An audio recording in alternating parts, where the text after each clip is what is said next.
They had been diving together since they were 17 years old.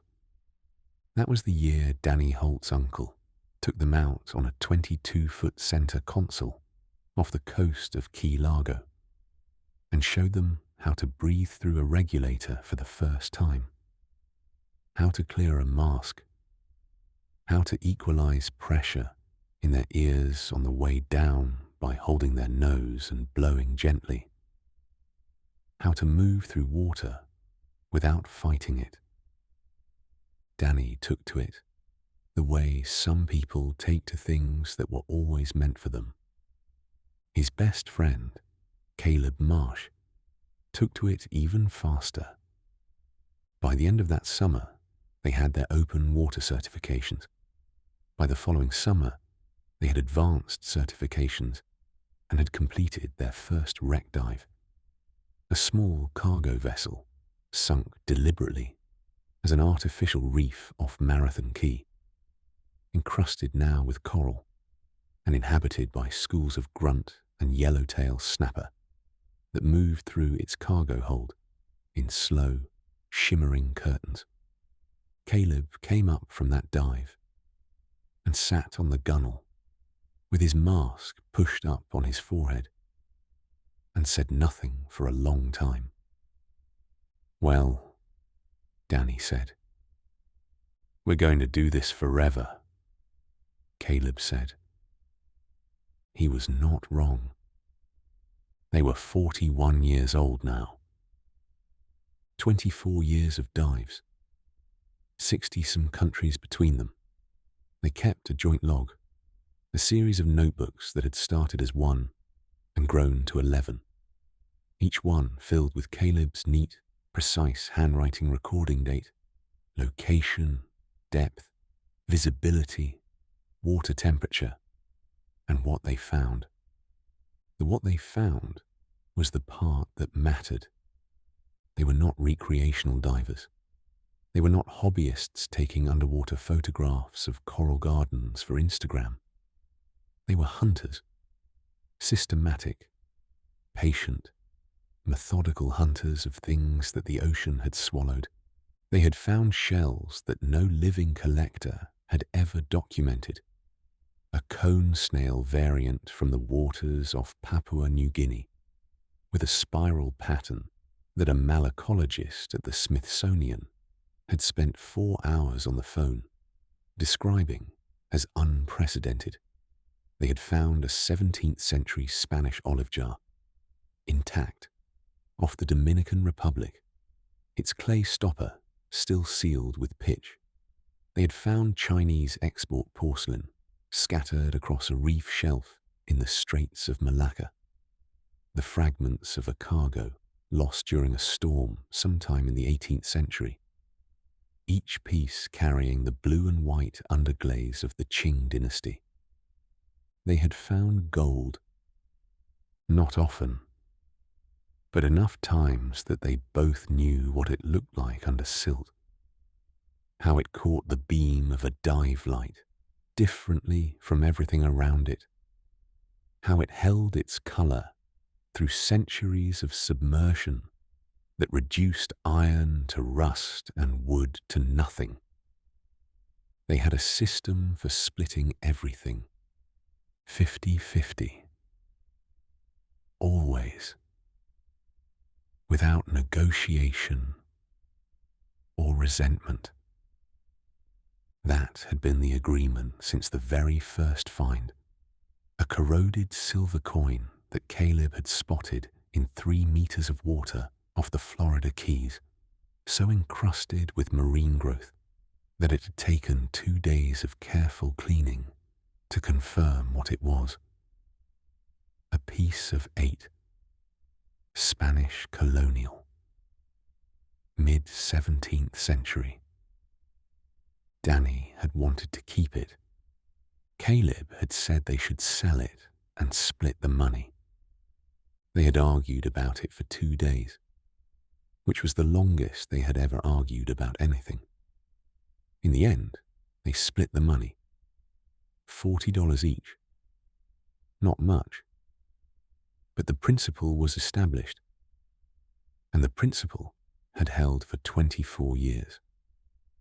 Until it didn't.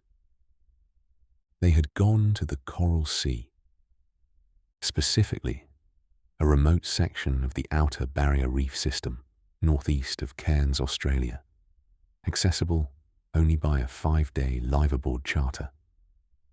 The boat was a 70-foot steel-hulled vessel called Meridian, captained by a laconic Queenslander named Russ, who had been running dive charters in those waters for 30 years, and who communicated primarily in single syllables and directional gestures. The area had been on Caleb's list for 2 years.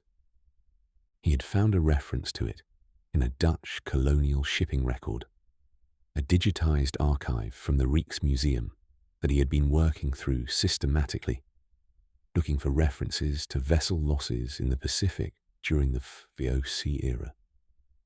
The Dutch East India Company had lost ships across the entire Indo-Pacific trade route, and not all of them had been found, and the records were incomplete and sometimes contradictory.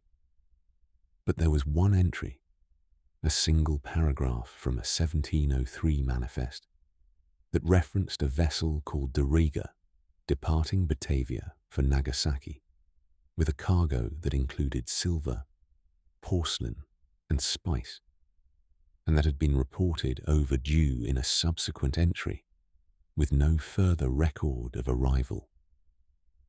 De Riga, the heron, lost somewhere between the Indonesian archipelago and Japan. The route taken by VOC vessels of that era typically followed the northern coast of Australia before turning northeast, which put the potential loss zone somewhere in the Coral Sea.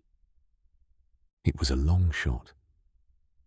Caleb knew it was a long shot, but Caleb had made a career of long shots. The water out there was a colour that is difficult to describe to anyone who has not seen it. Not blue, not quite, something beyond blue. A depth of colour that exists only in the open ocean, far from shore, where the seafloor is 1,000 metres below, and there is nothing between the surface and the bottom to scatter or reflect the light. From the deck of Meridian, it looked almost purple in the early morning, the way the sky looks purple just before the sun clears the horizon.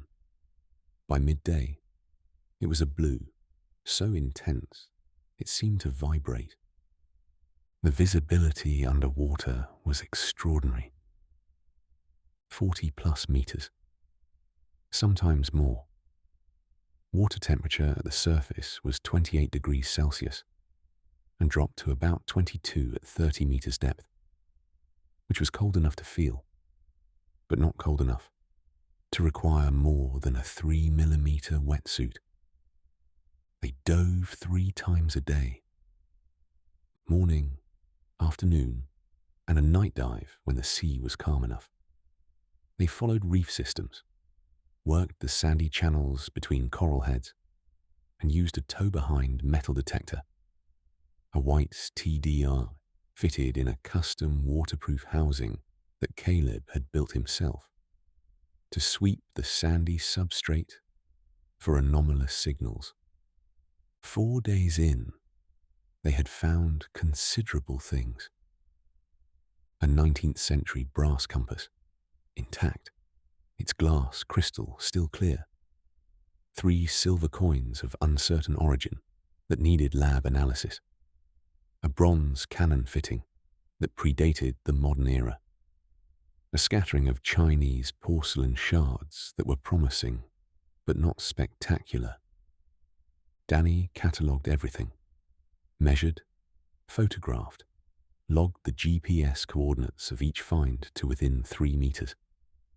He used a Paralens Vaquita dive camera, a compact cylindrical unit designed to mount on a mask or be held in one hand, capable of 4K resolution to a depth of 200 meters, and documented every object in situ before it was recovered. This was standard practice. It was also, as it turned out, important. On the fifth day, Danny found the ship. He had descended alone while Caleb was still suiting up on deck. A morning dive, the light coming down in long, pale columns through the clear water. He was at 28 meters, following a sandy corridor between two coral formations, sweeping the detector in slow arcs. The signal came back different. Not the thin, scattered return of isolated metal objects.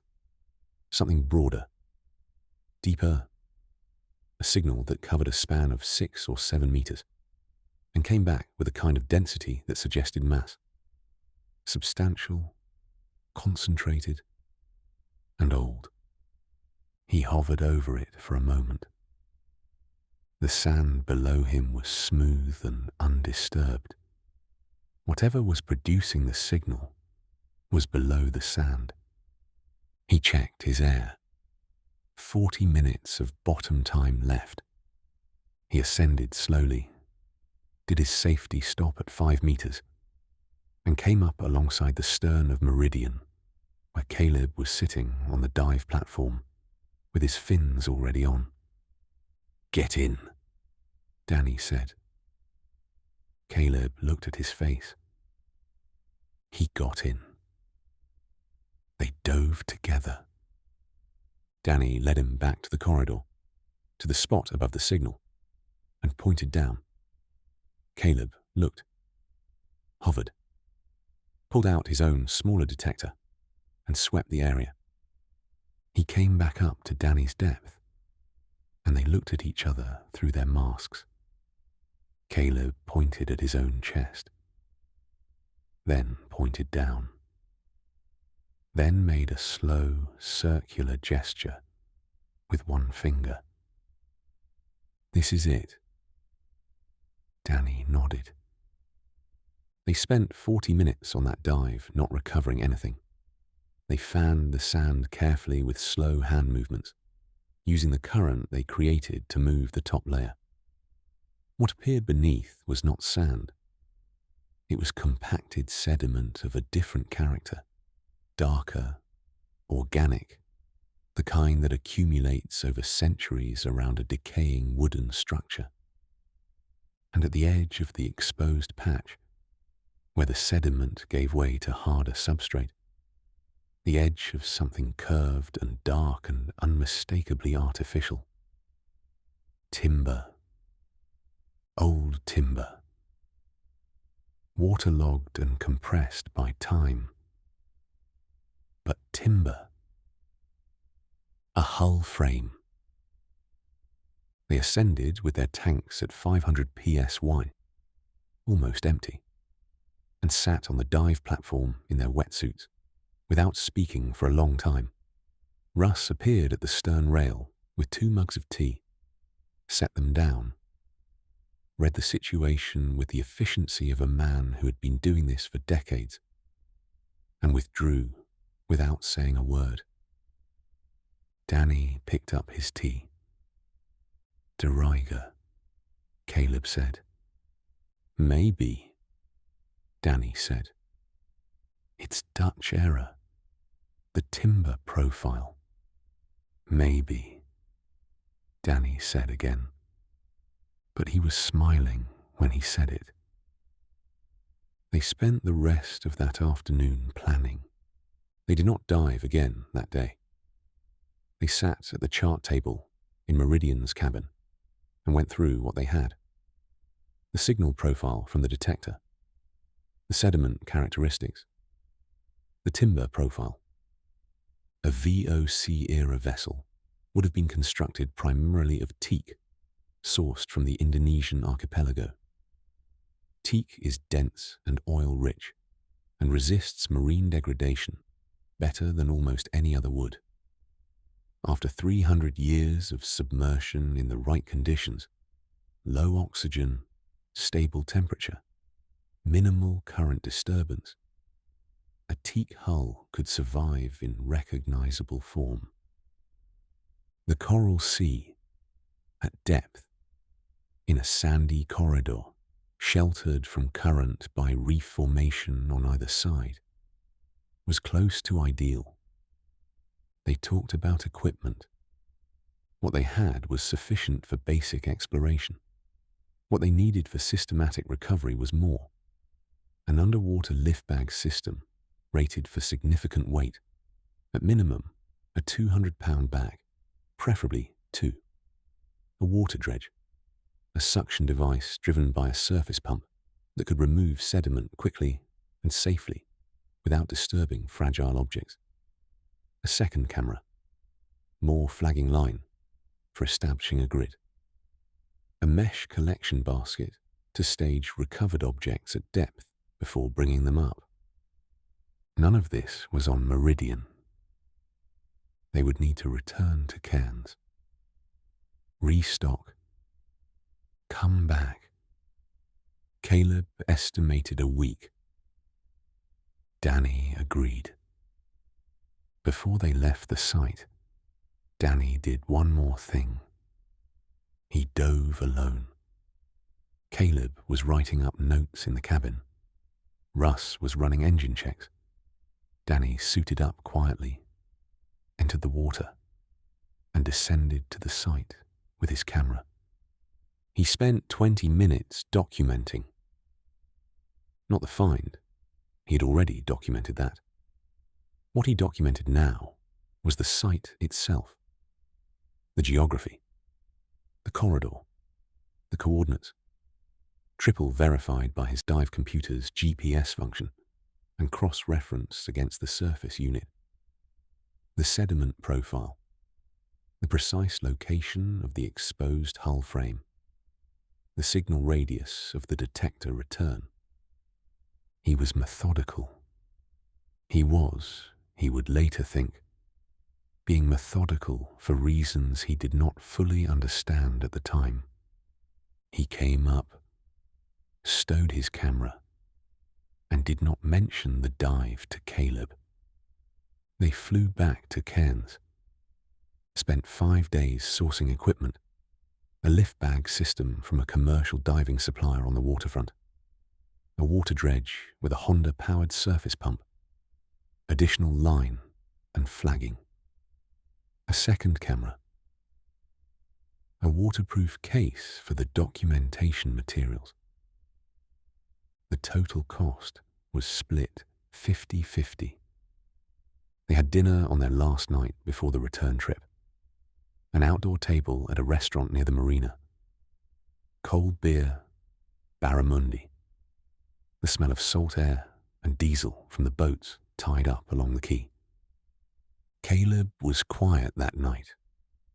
Danny would remember that later. He had attributed it to tiredness and focus. The focused quiet of a man preparing for something he'd been working toward for years. That was probably part of it, only part. They arranged to meet at the marina at 6 in the morning for the charter back. Danny arrived at 5:50. Russ was on board, engine warming. Caleb's bag was not on the dock. Danny called his phone. It rang 6 times and went to voicemail. He called again. Voicemail. He texted, "Where are you?" He waited 30 minutes on the dock, then 45, then an hour. Russ came to the stern rail at 7:05 with the expression of a man who had seen this kind of thing before and had no particular commentary to offer. "I can hold the charter until 10, he said. Danny nodded. He called Caleb 4 more times.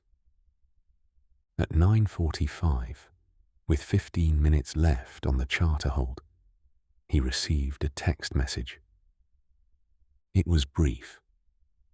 "Go ahead without me. Something came up. I'll catch you up on everything when you're back." Danny read it twice. He looked at the text for a long time. Then he looked out at the marina, at the boats rocking gently in the morning chop, at the water going blue-green toward the horizon. Something settled in his chest. Something cold and specific. He picked up his bag. He boarded Meridian. He said to Russ, "Let's go." He knew before he got there. Not knew exactly, but the cold thing in his chest had a shape by the time Meridian was making its way northeast through the Coral Sea. A shape that resembled a conclusion he had been trying not to reach. He went over the timeline. The equipment they had purchased together. The week's lead time Caleb had called for. The text messages phrasing, "I'll catch you up on everything," which could mean anything, and which, Danny now thought, had been chosen carefully to mean nothing specific. He sat on the bow as Meridian ran and watched the water and thought about 24 years.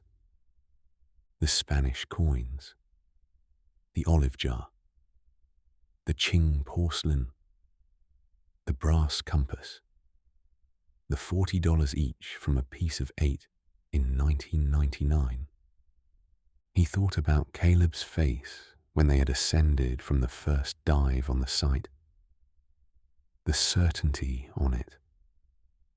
The hunger. He had seen that expression before.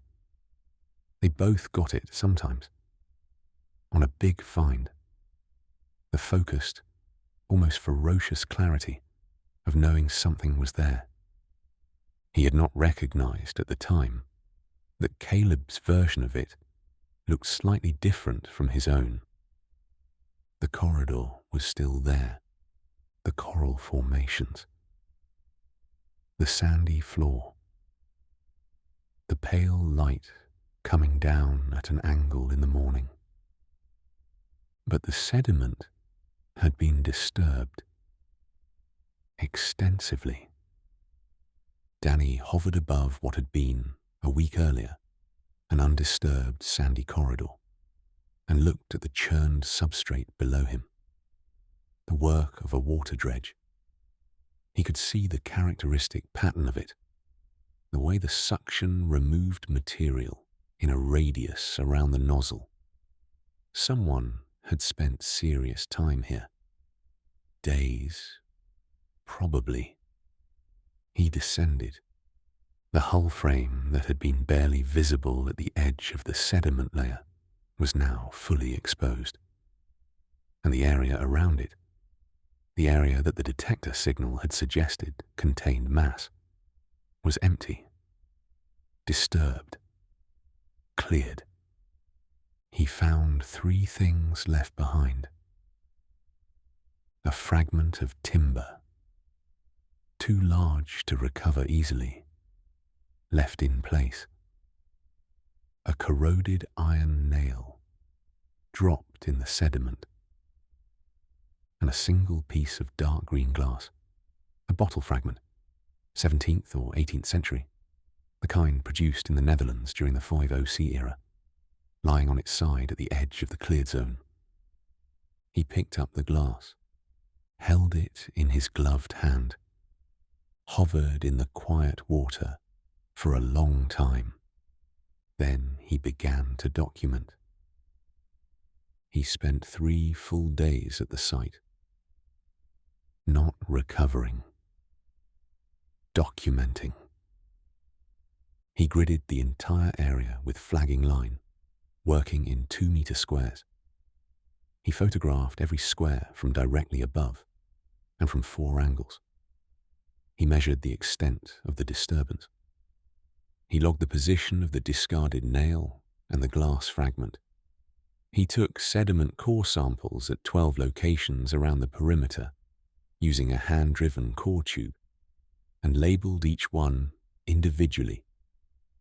He was methodical in the way that people are methodical when they are very angry and have decided that the anger should serve them rather than consume them. He logged everything. He had been logging everything since the first dive. Back in Cairns, he made 3 phone calls. The first was to a maritime lawyer named Patricia Ho, whose name had appeared at the top of a search for Australian maritime salvage law. He described the situation, the find, the joint discovery, the departure, the return to find the site cleared. She listened without interrupting, and then said, "Do you have documentation of the original find?" "Extensive," Danny said. "GPS coordinates, timestamps, photographic evidence." "All of it," he said.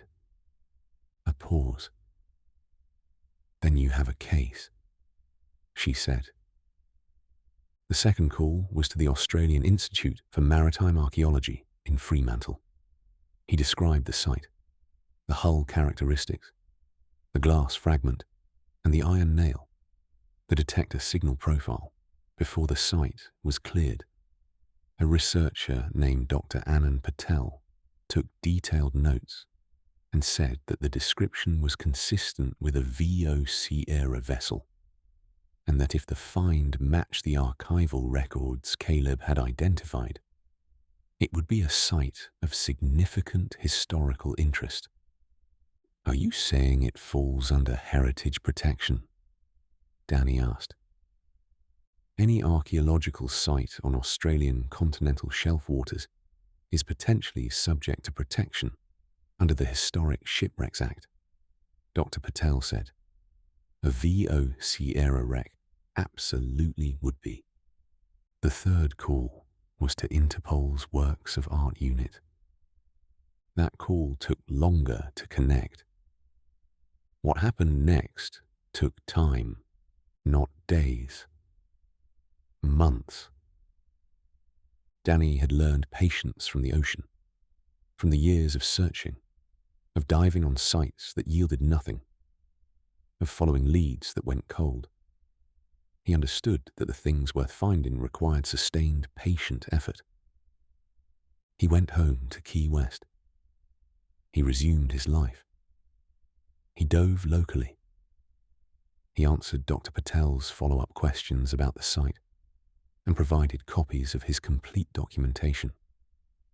He answered Patricia Howe's questions about the timeline of events and provided copies of his dive logs, his camera metadata showing GPS-tagged timestamps, his receipts for the jointly purchased equipment. He heard nothing from Caleb. Caleb had not answered a single call or text since the morning at the marina. It was Patricia Hoof who called him 4 months later. "The Australian Federal Police have seized material from an auction house in Singapore," she said. The seller provided provenance documentation that was later determined to be falsified. The material, which includes silver ingots, VOC-marked ceramics, and personal effects consistent with a 17th or 18th century Dutch vessel, has been identified as potentially matching the site you reported. Danny sat down. "The seller's identity," she said. He waited. She told him. He already knew. Caleb had been thorough, but not careful. He had sold through a mid-level auction house with less rigorous provenance verification than the major houses. He had provided documentation that described the material as coming from a private collection with unspecified European origin. The silver ingots, cast with VOC stamps, which were unmistakable to anyone who knew what to look for, had caught the attention of a consultant the auction house used for authentication, who had flagged them immediately. The consultant had contacted the Rijksmuseum, The Rijksmuseum had contacted the Australian Institute for Maritime Archaeology. Dr. Patel had connected it to Danny's report. The chain of evidence was clean. It was also, Danny would later admit, somewhat satisfying to contemplate. The legal process was slow, but the outcome was consistent.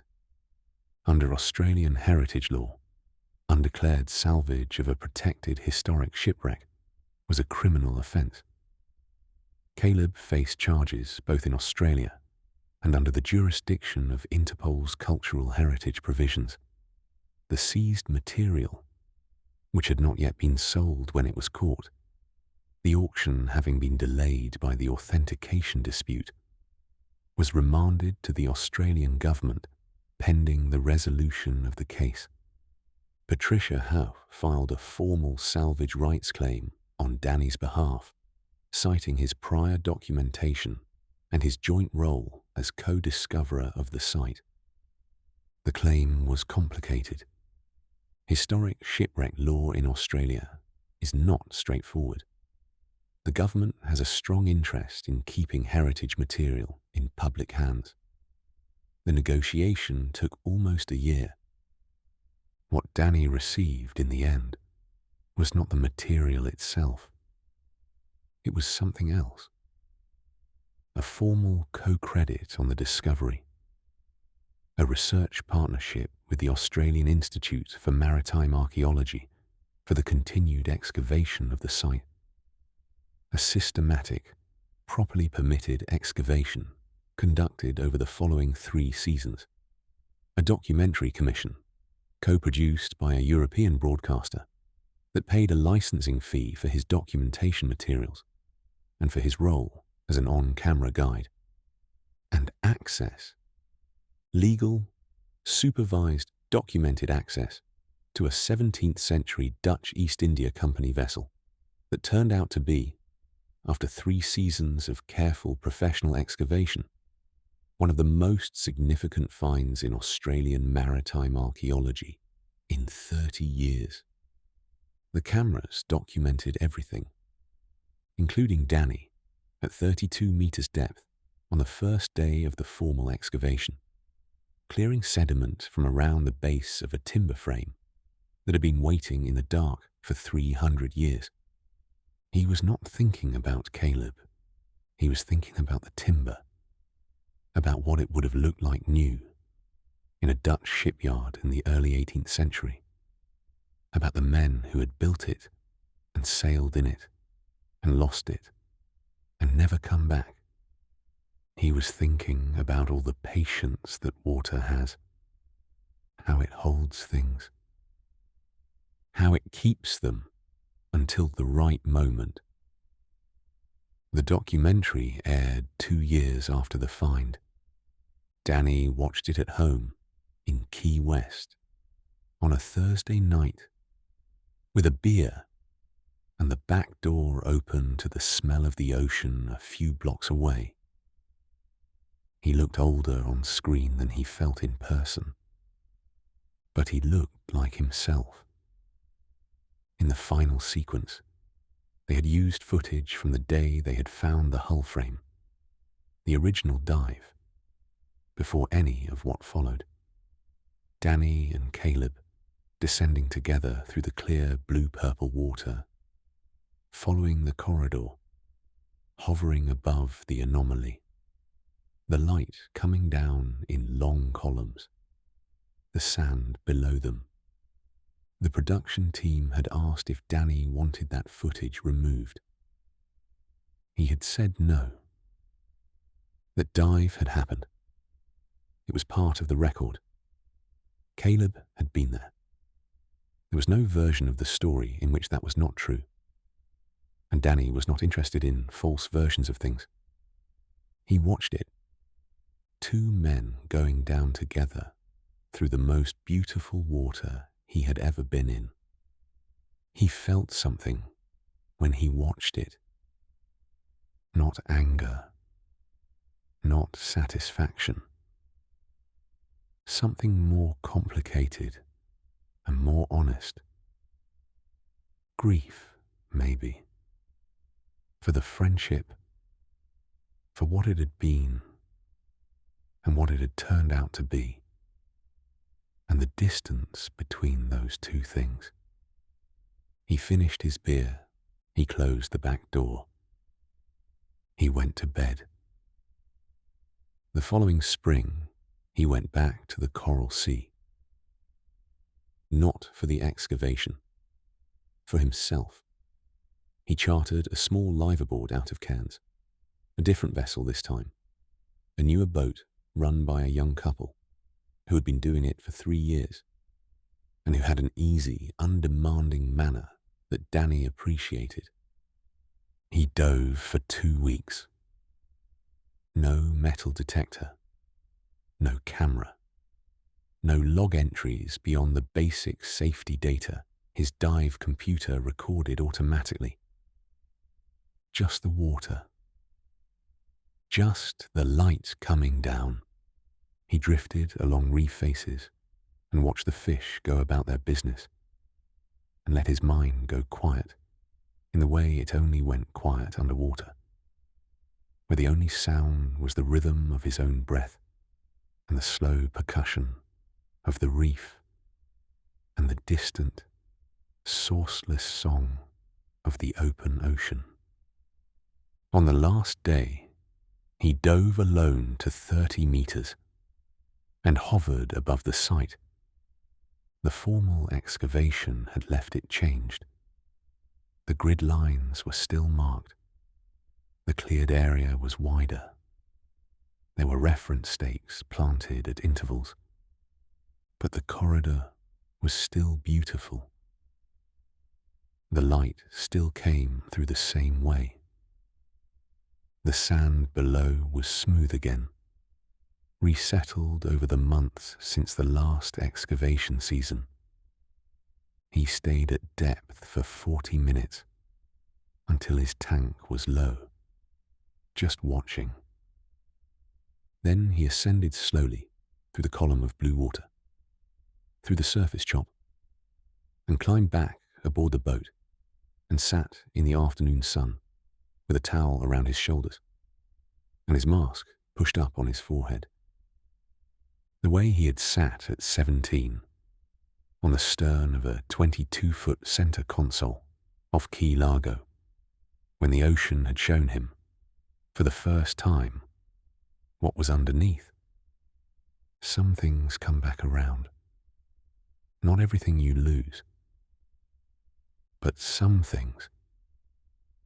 The ones worth finding have a way of waiting. It's quiet now. Set down whatever weight you've been carrying today. The things that belong to you. The real things. Don't go anywhere while you sleep. Rest. The water will be there in the morning.